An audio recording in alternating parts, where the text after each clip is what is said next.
Internet speed booster বা BDX bypass কিভাবে আমরা আমাদের ইন্টারনেট স্পিড বৃদ্ধি করব। সো এই টাইপের আমি পূর্বেও ভিডিও বানিয়েছিলাম, কিন্তু এই ভিডিওতে কিন্তু আমার যে বিষয়গুলো ছিল এগুলো ক্লিয়ার ছিল না এবং অনেকে আমাকে প্রশ্ন করেছে বা কমেন্ট করেছে এবং আমার ইনবক্সে মেসেজ করেছে। তাদের সকলের মনের ভিতরে যে প্রশ্নগুলো আছে এই সকল প্রশ্নের সমাধান নিয়ে কিন্তু আমি আজকের এই ভিডিওটা বানাচ্ছি।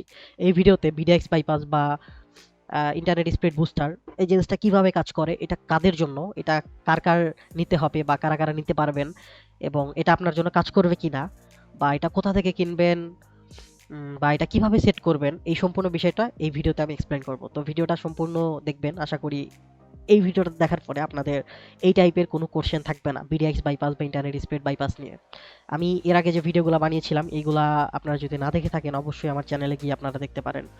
তো ভিডিওর প্রথমেই আমি আমার যে ইন্টারনেট স্পিড সেটা চেক করে দেখাবো। তো ইন্টারনেট স্পিড চেক করার জন্য আমার সবচেয়ে ফেভারিট যে সাইট সেটা হলো speedtest.com.sg, যেটা আমাদের সিঙ্গাপুরের যে অর্থাৎ সিঙ্গাপুরের যে ব্রডব্যান্ড স্পিড অর্থাৎ সিঙ্গাপুরের যে সার্ভার সেই স্পিডটা কিন্তু দেখায়।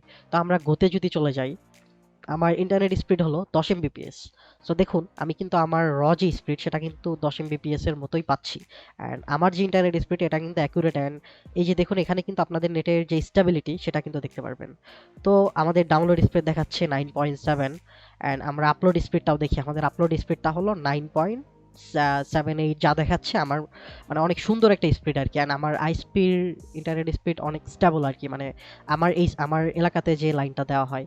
অ্যান্ড ইন্টারনেট স্পিড চেক করার জন্য আরেকটা পরিচিত সাইট হলো ovh.net। তো ওভিএইচ এ যাওয়ার পরে আমরা যদি আমাদের ইন্টারনেট স্পিডটা চেক দিই, সো আমরা স্টার টেস্টে দিব। স্টার টেস্ট করার পরে কিন্তু দেখুন আমাদের যে ইন্টারনেট স্পিড সেটা কিন্তু দেখাবে। আপনারা যে কোনো সাইট থেকে আপনাদের ইন্টারনেট স্পিডটা চেক করতে পারবেন। অ্যান্ড দেখুন যে সার্ভারের সাথে চেক করা হচ্ছে সেটা হলো মুম্বাই, অর্থাৎ বাংলাদেশ বাদে আপনি বাইরের যে কোনো সার্ভারের সাথে কানেক্ট করলেই কিন্তু আপনার যে মেইন অর্থাৎ যে ইন্টারনেট স্পিড সেটা কিন্তু পেয়ে যাবেন। অ্যান্ড সো তাহলে আমরা বুঝে গেলাম আমাদের যে মেইন ইন্টারনেট স্পিড সেটা কত। সো এইবার আমরা দেখব আমাদের বিডিএক্স যে স্পিড সেটা কত। তো আপলোড স্পিডটাও কমপ্লিট হয়ে নিক, আপলোড স্পিডটাও কমপ্লিট হলে আপনারা খুব সুন্দরভাবে ক্লিয়ার হয়ে যাবেন। তো আমাদের আপলোড স্পিডটাও আমরা দেখতে পেরেছি। এখন আমি এক্সপ্লেন করব বিডিএক্স স্পিডটা কি। আমাদের বাংলাদেশে কিন্তু দেখা যায় মানে প্রত্যেকটা সাইটের জন্য স্পিড আলাদা করে দেওয়া হয়, যেমন ফেসবুক ইউটিউব এগুলোর জন্য আলাদা একটা স্পিড দেওয়া হয়, আর ইন্টারন্যাশনাল যে সেটার জন্য আলাদা একটা স্পিড দেওয়া হয়। তো এই 9.7 এমবিপিএস যেটা এটা হলো আমাদের গ্লোবাল ব্যান্ডউইথ স্পিড, আর বিডিএক্স স্পিড যেটা সেটা আলাদা একটা স্পিড থাকে, সেটা আমি একটু পরে এক্সপ্লেন করব। সো এই 9.7 এমবিপিএস আমার না হয় একটু বেশি আছে, অনেকের 4-5 এমবিপিএস থাকে। তো 4-5 এমবিপিএসে কিন্তু ফেসবুক ইউটিউবে আপনারা সুন্দর মতো ভিডিও দেখতে পারবেন না, যাতে হিউজ লেভেলের বাফার করবে। সো এই কারণে কি হয়, ফেসবুক ইউটিউবের জন্য বা এফটিপি সার্ভার যেগুলো আছে এইগুলোর জন্য আলাদা একটা স্পিড দেওয়া হয়, যেটাকে বলা হয় হলো বিডিএক্স স্পিড। বিডিএক্স কি এটা নিয়ে আপনারা যদি ইন্টারনেটে সার্চ করেন আপনারা কিন্তু অনেক সুন্দরভাবে এটার অ্যান্সার পেয়ে যাবেন। আমি এটা নিয়ে আশা করি নতুন করে এক্সপ্লেন করব না। তো বিডিএক্স স্পিড আমার যদি চেক করি তাহলে আমরা যাব হলো ওকলাতে। সো ওকলাতে আমরা চলে যাব। ওকলাতে যাওয়ার পরে দেখুন এখানে আমাদের যে আইএসপি সেটা দেখাচ্ছে, আর এই পাশে যেটা সেটা হলো দেখাচ্ছে বাংলাদেশ ট্র্যাক কমিউনিকেশনস লিমিটেড, অর্থাৎ এটা ঢাকার একটা আইএসপি, অর্থাৎ দুইটাই আমাদের বাংলাদেশের অভ্যন্তরীণ একটা আইএসপি। সো যার ফলে দুইটার মাঝে বিডিএক্স কানেক্টেড আছে। সো আমরা স্পিড চেক দিলে আমাদের বিডিএক্স যে স্পিড সেটা দেখতে পারবো। আমরা এখান থেকেও আমাদের যে গ্লোবাল ইন্টারনেট স্পিড বা যে কোনো একটা সার্ভারের, মানে যে কোনো একটা দেশের ইন্টারনেট স্পিড বা যে কোনো একটা সার্ভারের ইন্টারনেট স্পিড, অর্থাৎ সিঙ্গাপুরের এই যেখানে যেমন আমরা সিঙ্গাপুরের স্পিডটা চেক করলাম, এখানেও কিন্তু আমরা সিঙ্গাপুরের স্পিডটা চেক করতে পারবো। সো জাস্ট এটা চেঞ্জ করতে হবে। কিন্তু speedtest.net এখানে প্রথমেই কিন্তু আমাদের বিডিএক্স অর্থাৎ দেশের দুইটা অভ্যন্তরীণ আইএসপির মাঝে যে স্পিড সেটা কিন্তু দেওয়া থাকে। তো আমরা যদি গোতে যাই, দেখি আমাদের বিডিএক্স স্পিডটা কত।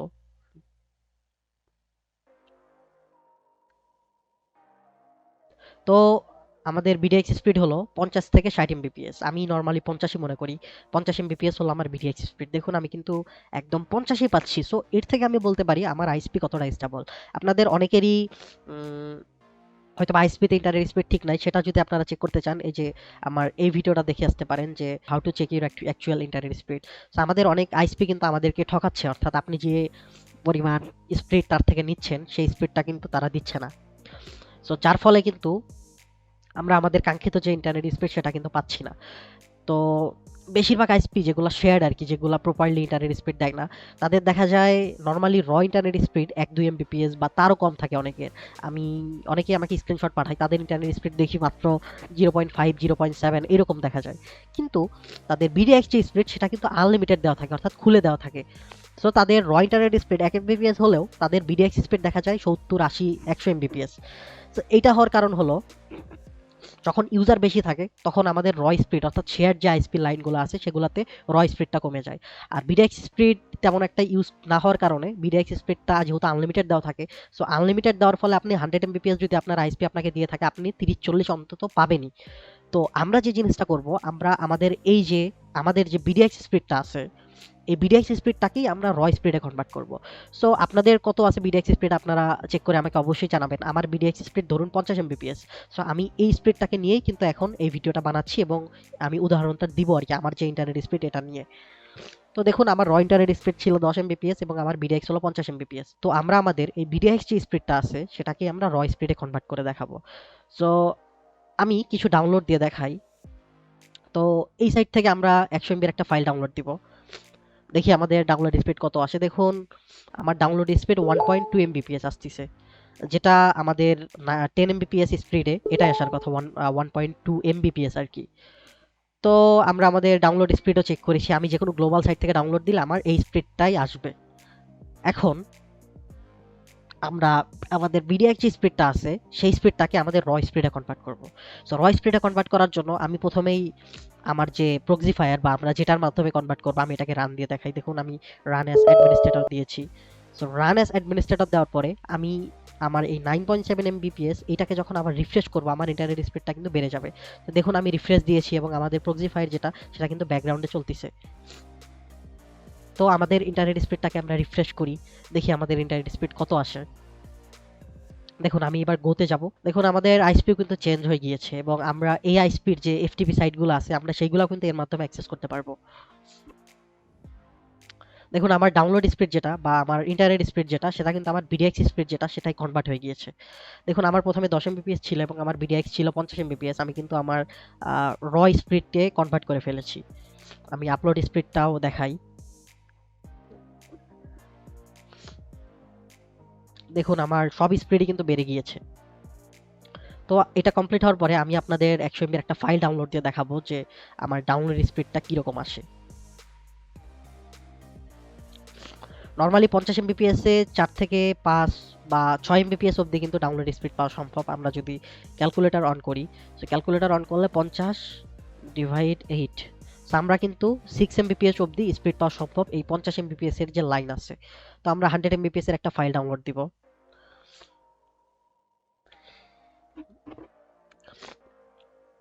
আমি আগের ডাউনলোডটা কেটে দিয়েছি, আমি নতুন করে ডাউনলোড দিচ্ছি, স্টার্ট ডাউনলোড। দেখুন, আমাদের কিন্তু 5 এমবিপিএস এ ডাউনলোড হচ্ছে, যেটা সময় ভেদে কিন্তু 6 এমবিপিএস অবধি আমি এই ডাউনলোড স্পিডটা পেতে পারি। দেখুন, এই যে 6 এমবিপিএস কিন্তু আমি পাচ্ছি। দেখুন, এই যে 6 এমবিপিএস, আমার আর কিছু বলার না, আমি 6.5 এমবিপিএস অবধিও পেয়েছি। সো আমাদের 100 এমবি একটা ফাইল কিন্তু ডাউনলোড হয়ে গিয়েছে। তো আশা করি বুঝতে পেরেছেন কিভাবে আমরা আপনাদের বিডিএক্স স্পিডটাকে স্পিডে কনভার্ট করি। এখন আমি কথা বলবো এই যে সার্ভিস এটা কাদের জন্য। এটা বেসিক্যালি হলো যাদের ইন্টারনেট স্পিড খুবই কম, যাদের স্পিড খুবই কম কিন্তু আপনার বিডিএক্স স্পিড আছে। ধরুন, আপনার ইন্টারনেট স্পিড হলো 2 এমবিপিএস কিন্তু আপনার বিডিএক্স হলো 20 এমবিপিএস।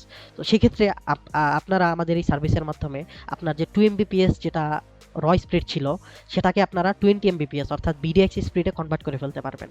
তখন আপনার ইন্টারনেট স্পিড 2 এমবিপিএস এর জায়গায় আপনার কিন্তু 20 এমবিপিএস হয়ে যাবে। সো আশা করি বুঝতে পেরেছেন। এখন এই সার্ভিসটা কাদের জন্য? এই সার্ভিসটা হলো যারা বেসিক্যালি ডাউনলোড করতে চান, যারা বিভিন্ন সাইট থেকে ডাউনলোড করেন, বিভিন্ন ইন্টারন্যাশনাল সাইট ব্রাউজিং করেন। আমরা কোনো একটা সাইট যখন ওপেন করব, ধরুন কি ওপেন করা যায়, আমরা কোনো একটা সাইট যখন ওপেন করি তখন সেই যে সাইট সেটা কিন্তু লোড হয়। সো লোড হওয়া কিন্তু one kind of download. So যারা এরকম ব্রাউজিং করেন আর যারা বেসিক্যালি ডাউনলোড করবেন তাদের জন্য আমাদের এই সার্ভিসটা। যারা বড় বড় ফাইল ডাউনলোড করবেন, যারা ইপিক স্টিম, যারা গেমার আছে, যারা বড় বড় ফাইল ডাউনলোড করে গেম খেলেন, সারাদিন এই গেম খেলতেছেন ওই গেম খেলতেছেন, তাদের জন্য কিন্তু আমাদের এই সার্ভিসটা বেস্ট। অ্যান্ড আমার ইপিক স্টিম বা ব্লিজার্ড ব্যাটেল ডট নেট আমরা যারা গেম খেলি, আমি আমার স্টিমে লগ ইন করে দেখাই। আমার স্টিমে ডাউনলোড স্পিড নরমালি 10 Mbps আমি 1.2 Mbps অবধি কিন্তু ডাউনলোড স্পিড পাই। কিন্তু এই BDX বাইপাস এটার মাধ্যমে কিন্তু আমি অনেক হাই স্পিডে ডাউনলোড করতে পারি। যেমন আমি যদি রিজুম করি, তো রিজুম করার ফলে দেখি আমার ডাউনলোড স্পিডটা কেমন আসে।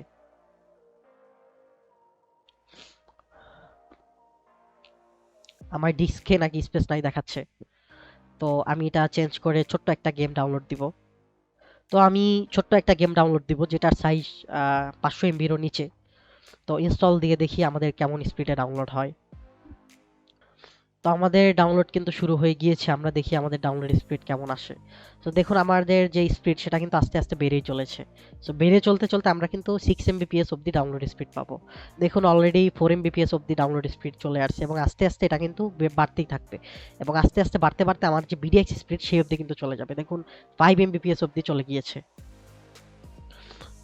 দেখুন আমার কিন্তু 500 MB-র একটা গেম অলরেডি ডাউনলোড হয়ে গিয়েছে অ্যান্ড এটা আমাদের BDX যে স্পিড সেই অবধি কিন্তু আমরা পাবো। অ্যান্ড নর্মালি যদি আমি ডাউনলোড দিতাম সেক্ষেত্রে কিন্তু আমার এই ডাউনলোড স্পিডটা 1.2 আর 1 Mbps এর উপরে কখনো উঠতোই না। তো তারপরে বলে রাখি কিভাবে কিনবেন। সো আমরা চেষ্টা করতেছি আমাদের যে বেস্ট সার্ভিসটা যেটা পসিবল হয় সেটা দেওয়ার জন্য। অ্যান্ড আপনারা আমাদের পেজ অথবা টেলিগ্রামে নক করতে পারেন, আমি নিচে আমাদের লিঙ্ক দিয়ে দিব, আপনারা সেখান থেকে আমাদের এই সার্ভিসটা কিনতে পারবেন। অ্যান্ড এটা সম্পর্কে ডিটেইলসও কিছু বলা আছে। সো আমাদের পোস্টগুলো পড়লে কিন্তু আশা করি আপনারা বুঝে যাবেন। অ্যান্ড আপনারা যদি কিনতে চান তাহলে প্রথমে কি করবেন, আপনারা কিনতে চাইলে আশা করি আপনার স্পিডটা কত সেটা আপনি নিজেই এখন মাপতে পারবেন। অ্যান্ড আপনার যদি বিডিএক্স স্পিড থাকে অ্যান্ড স্পিড যদি কম হয় তাহলেই আমাদেরকে শুধুমাত্র মেসেজ করবেন। আমাদেরকে মেসেজ করে অযথা বিরক্ত করবেন না যে ভাই কিভাবে চেক করব কিভাবে কি। So, এই ভিডিওটা দেখার মাধ্যমে আপনারা নিজেই কিন্তু বুঝে যাবেন যে আপনার ইন্টারনেট স্পিডটা কত, আপনার কি নেওয়া দরকার কিনা। অ্যান্ড আপনারা আমাদের টেলিগ্রামেও নক করতে পারেন, এই যে টেলিগ্রাম লিঙ্ক, এখান থেকে আমাদের সাথে সরাসরি কথা বলতে পারবেন। অ্যান্ড সর্বশেষ যেটা সেটা হলো কিভাবে এটা কানেক্ট করবেন। তো আমি প্রক্সিফায়ারের মাধ্যমে এই সার্ভিসটা ইউজ করতেছি। তো প্রক্সিফায়ার আমি ওপেন করি, ওপেন প্রক্সিফায়ার। তো প্রক্সিফায়ার আপনারা ইন্টারনেটে সার্চ করলেই প্রক্সিফায়ার পেয়ে যাবেন। এই যে প্রক্সিফায়ার লিখে আপনারা ইন্টারনেটে সার্চ করলেই প্রক্সিফায়ার পেয়ে যাবেন। প্রক্সিফায়ার আপনারা এখান থেকে ডাউনলোড করবেন, ডাউনলোড প্রক্সিফায়ার। এখানে দেখাচ্ছে আপনাদের 31 দিনের একটা ফ্রি ট্রায়াল দিবে।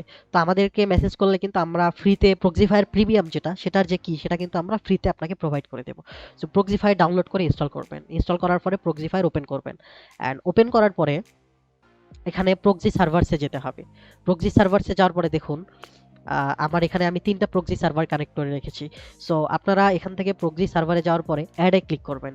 সো অ্যাডে ক্লিক করে আমরা যে আইপিটা আপনাকে দিব সেই আইপিটা এখানে বসাবেন অ্যান্ড এখানে পোর্টটা বসাবেন। আমি একটা আমার প্রক্সি সার্ভার এডিট করে দেখাই। দেখুন এডিটে যাওয়ার পরে আমার যে আইপি অ্যাড্রেসটা সেটা আমি এখানে বসিয়েছি, মানে যেটা আমরা আপনাদেরকে ডেলিভারি দিব।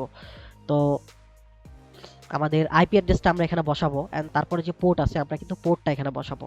অ্যান্ড পোর্টটা বসানোর পরে আমাদের সক্স ভার্সন কত, সক্স ভার্সন আমরা এখন 5 দিচ্ছি। 5 দেওয়ার পরে আপনারা অথেন্টিকেশন এটা এনাবল করবেন। এনাবল করার পরে ইউজার নেম আছে দেখুন BP30। সো যে ইউজার নেমটা আপনাকে দিব সেই ইউজার নেমটা এখানে বসাতে হবে এবং আমরা যে পাসওয়ার্ডটা ক্রিয়েট করে দেব সেই পাসওয়ার্ডটা এখানে বসাতে হবে। সো পাসওয়ার্ডটা বসানোর পরে এখানে একটা অপশন আছে চেক, আপনারা চেকও করে নিতে পারেন অথবা আমরা যদি বলি চেক করা লাগবে না সেক্ষেত্রে আপনার চেক করার কোনো প্রয়োজন নেই, তারপরে আপনি চেকে দিবেন। সো চেকে দেওয়ার পরে দেখুন এখানে শো করবে যে এটা কাজ করতেছে কিনা বা অফ আছে। সো দেখুন চেক দেওয়ার পরে proxy is ready to work with Proxifier. So আমরা যে প্রক্সিটা দিয়েছি অ্যান্ড ইউজার নেম পাস এগুলো সব দিয়েছি এবং এটা কিন্তু সুন্দর চলতেছে অ্যান্ড এটা কিন্তু পারফেক্ট চলতেছে, যার কারণে proxy is ready to connect দেখাচ্ছে। অ্যান্ড এটা যদি কাজ না করতো তাহলে এটা দেখাইতো এখানে প্রক্সি এখানে টেস্টিং ফেইল্ড আসতো। অ্যান্ড টেস্টিং ফেইল্ড আসলেও আপনাদের ভয় পাওয়ার কোনো কারণ নাই। সেটা যদি মানে আমরা যদি বলি কাজ করবে তাহলে সেটাও কিন্তু কাজ করবে, আপনাদের জাস্ট রুলগুলো ফলো করতে হবে। তো সেট করার পরে আমাদের প্রক্সিফিকেশন রুলসে যেতে হবে। রুলসে যাওয়ার পরে আমরা যে আইপিটা সিলেক্ট করেছি অর্থাৎ প্রক্সিটা অ্যাড করেছি সেটা কিন্তু এই দুইটাতে সিলেক্ট করে দিতে হবে। যেমন 103.35.109.205 আমি কিন্তু এটা সিলেক্ট করেছিলাম, তাই মানে এটা ভ্যালিড আর কি, যার ফলে আমি কিন্তু এটা সিলেক্ট করে দিচ্ছি, ওকে দিচ্ছি। অ্যান্ড আরেকটা ইম্পর্টেন্ট কথা, প্রক্সিফায়ার যখন আপনারা ওপেন করবেন প্রক্সিফায়ার কিন্তু অবশ্যই রান অ্যাজ অ্যাডমিনিস্ট্রেটর দিতে হবে। রান অ্যাজ অ্যাডমিনিস্ট্রেটর যদি আপনারা না দেন তাহলে কিন্তু প্রক্সিফায়ার কাজ করবে না। সো প্রক্সিফায়ার চালু করার সময় রান অ্যাজ অ্যাডমিনিস্ট্রেটর দিয়ে কিন্তু আপনাদের এটা ইউজ করতে হবে। তো এখন আসি যারা মোবাইল ইউজার তারা কিভাবে ইউজ করবেন। নর্মালি আমরা মোবাইলের জন্য প্রোভাইড করি না, তারপরেও মোবাইলে যে ইউজ করা যায় না ব্যাপারটা এমন না। আসলে পিসিতে হইলে আপনাদের যদি কোনো প্রবলেম হয় আমরা টিম ভিউয়ার দিয়ে আপনাদের এটা সলভ করে দিতে পারবো, কিন্তু মোবাইলে কিন্তু এই জিনিসটা সম্ভব হয় না। অ্যান্ড পিসিতে যেমন প্রক্সিফায়ার সুন্দরভাবে আছে, মোবাইলের কিন্তু এরকম নেই। মোবাইলে দেখা যায় অ্যাডগার্ড প্লাস আরও বিভিন্ন সফটওয়্যার আছে, যেমন এই যে টান টু সক্স এই টাইপের কিছু সফটওয়্যার আছে যেগুলাতে আপনারা এই প্রক্সিগুলো বসাইতে পারবেন। সো এই অ্যাপটা ইনস্টল করে কিন্তু আপনারা মোবাইলে ইনস্টল করতে পারবেন। আমি চেষ্টা করব মোবাইলে একটা ভিডিও দেওয়ার জন্য। তো এই অ্যাপের ভিতরে যদি আমরা যাই, দেখুন এখানে হোস্ট আর কি, মানে আইপি যেটা সেটা বসাতে হবে, অ্যান্ড পোর্টের জায়গায় পোর্ট বসাতে হবে, অ্যান্ড ইউজার নেম যেটা আমরা আপনাকে দিব, অ্যান্ড পাসওয়ার্ডের জায়গায় পাসওয়ার্ড বসাতে হবে। পাসওয়ার্ড বসানোর পরে স্টার্ট কানেক্ট দিলে আশা করি আপনাদের মোবাইলেও এটা কাজ করা শুরু করবে। আর মোবাইলেও আপনারা সেম হিসাবেই ইন্টারনেট স্পিডটা চেক করবেন, এটা নিয়ে আশা করি নতুন কিছু বলতে হবে না। তো ভিডিওটা যদি সম্পূর্ণ দেখে থাকেন, আপনার আশা করি এই যে আমি যে 5টা পয়েন্ট করেছিলাম, এই 5টা পয়েন্ট কিন্তু আপনাদের ক্লিয়ার হয়ে গিয়েছে। তো ভিডিওটি ভালো লাগলে অবশ্যই আপনারা লাইক দিয়ে পাশে থাকবেন এবং চ্যানেলটি সাবস্ক্রাইব করবেন। অ্যান্ড কোনো প্রশ্ন থাকলে অবশ্যই আমাকে কমেন্টে জানাতে পারেন।